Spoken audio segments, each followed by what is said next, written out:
The probability of startup success raises with every new stage of financing.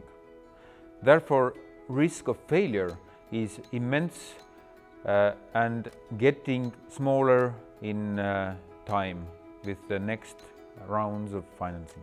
Therefore, early stage investors make tens of investments in a hope of good return from few stars that cover the losses of other investments. Experienced investors never put all their money into startups, maybe only 10 to 20%.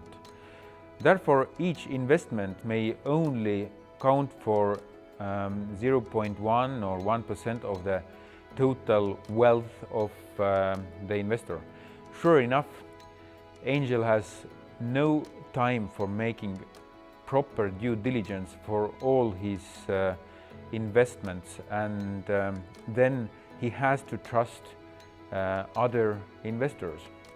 Lead investor is the one who takes the lead in current round, makes due diligence, and puts his social capital into play and invites all other investors to invest. Angel investors have their own money in play, and they only invest in two cases.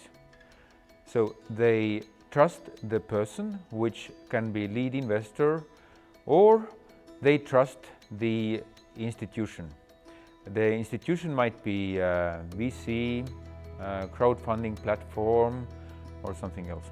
As a startup founder, you must win the trust of the lead investor, and then things start rolling. Others will follow.